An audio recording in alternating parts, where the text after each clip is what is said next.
السلام عليكم ورحمة الله وبركاته. ازيكم يا حبايبي؟ عاملين ايه؟ يا رب يومكم كله يكون خير وبركة ان شاء الله.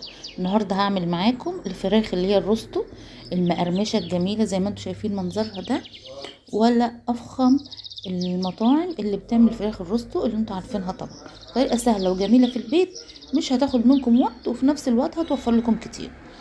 انا جبت معايا هنا فرخة بقطعها بالمنظر ده زي ما انتم شايفين. طبعا غسلها كويس، بس بنضفها بقطعها وبعدين اغسلها تاني.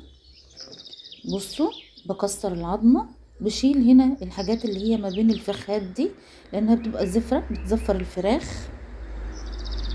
قطعت الوركين زي ما انتم شايفين كده 4 المنظر ده، وبشيل اي زوايد او اي حاجه ملهاش لازمه في الفراخ، وبكسر العظمه عشان تستوي. خلاص باجي بقى على الاجنحه، بشيل الطرف بتاع الجناح ده لانه برضو هو كمان بيعمل زفاره في الفراخ.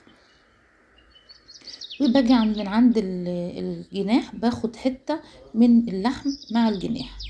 خلاص، وبتبقى دي قطعة بتبقى جميلة جدا، انا عن نفسي بحبها قوي. وبقطع بقى العظمة اللي هي بتاعة الظهر، اللي هي بتاعة الرقبة، هقطعها وبشيل منها الجلد كده زي ما احنا شايفين. واجي على الصدر بقى بقسمها بالنص اهو، قسمته نصين، وكل شلت منه الجلده لانها كانت متقطعه قوي، قطعته بقى على 3 قطع. مش عايزه اقول لكم بتعمل كميه حلوه قوي لو الفرخه، خصوصا لو كانت الفرخه كبيره زي ما احنا شايفين. لو الفرخه صغيره بتتقطع على 8 اهو. شايفين المنظر؟ ما شاء الله.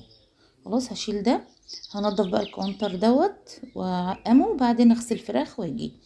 غسلت هنا الفراخ ونشفتها، شايفين بالمنظر الجميل ده. هعمل بقى ايه؟ هنا معايا الطاسه دي او الكسرولة دي. انا بجيب كسرولة يا جماعه اللي هقلي فيها لازم تكون غويطه. ليه غويطه؟ عشان تاخد كميه زيت وفي نفس الوقت ما تبقاش الكميه كبيره، لان احنا بنستهلك زيت كتير فيها بصراحه. يعني انا بستهلك ازازه، هحط فيها الزيت.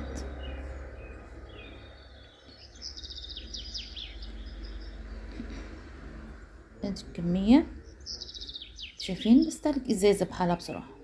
لو الكسرولة او الطاسه اللي هتقلي فيها اكبر من دي هتستهلكي اكتر من كده زيت.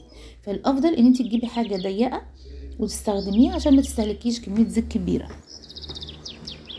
لان الفراخ دي بتبقى عايزه كميه زيت عشان تبقى عايمه فيها على الوش، ما تبقاش لامسه الطاسه من تحت. جبت هنا بوله عشان اعمل التتبيله. معايا هنا ملح، حطيت شويه من الملح، شويه من الفلفل الاسود، شويه من الكركم، وبابريكا.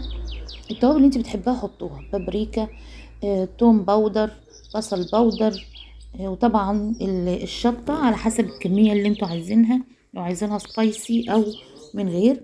طبعا رشة جنزبيل باودر ورشة توم باودر.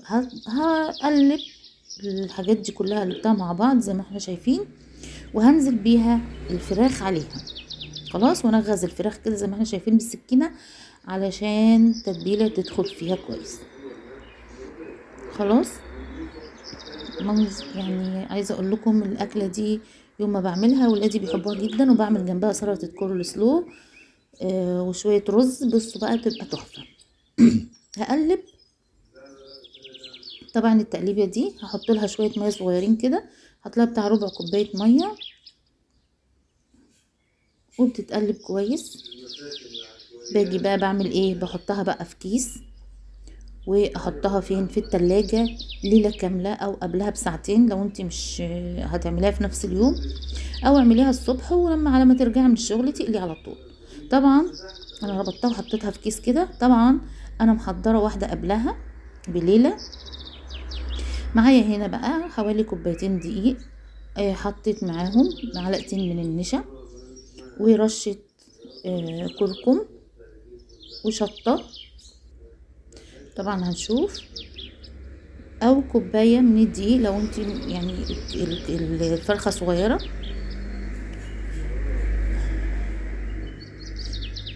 خلاص، رشة ملح بسيطة خالص لان هي اصلا متبلة، فعشان ما تبقاش حادقة. والشطة بقى تحطوا الكمية اللي انتوا عايزينها من الشطة. انا ولادي بيحبوها، بيحبوا الطبقة الخارجية ديت حارة، يعني بيحبوها سبايسي قوي، عشان كده بحط شطة كتير في الداخل وفي الخارج. ونقلب. وبحضر معايا بولة فيها مية وفيها تلج، لازم يكون في بولة فيها مية ساقعة بتلج يا جماعة، السر في المية الساقعة ام تلج. خلاص قلبت كويس، حطيت الزيت على النار. تمام. نيجي بقى الفراخ هنفتحها. ممكن تبرمي البرمة دي وتزقي او تقصي بالمقص بقى، طالما كده كده هتترمي نقص بالمقص. تمام. ونفضي. طبعا ديت متبله من قبلها بليله يا جماعه، عايزه اقول لكم ريحتها رائعه رائعه. بصوا. هنمسك بقى الفراخ، ناخد قطعتين قطعتين كده، لان الكسرولة صغيره فهتاخد يدوب قطعتين اتنين بس في كل مره. وايه، وهقعد اقلب بالمنظر ده، مفيش ضغط، ما نضغطش على الفراخ بايدينا زي البانيه، لا. البانيه بنضغط عشان يمسك فيه، انما دي احنا ما بنضغطش بايدينا، يا دوب زي ما احنا شايفين كده بنقلب على الطاير. نقعد نقلب شويه كتار كده، بتاع 15 مره كده ولا حاجه، او زي ما انتوا عايزين. ونقوم ماسكينها الفراخ. بصوا التقليب اهو.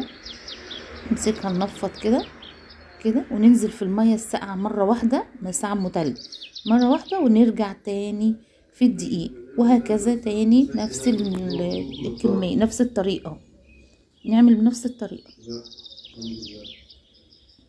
نقعد نعمل كده فيها لحد ما هتلاقوا الطبقة بقى المخربشة اللي بره. اسمها ايه، مخرفشة؟ مش عارفة اسمها ايه. المقرمشة. شايفين المنظر؟ هننزل بيها بقى في الطاسة. طبعا لما كنت بشوف الطاسة الاول لقيتها لسه، فهنزل بيها في الطاسة على النار. تعالوا معايا بصوا، شايفين منظر الفراخ وهي نازلة؟ النار في الاول بتبقى عالية، لازم في الاول تبقى عالية عشان تاخد الطبقة المقرمشة في الاول، وبعد كده بنغطيها ونوطي عليها الايه، النار خالص لحد ما تستوي، وتقعد حوالي 10 دقايق على النار تستوي.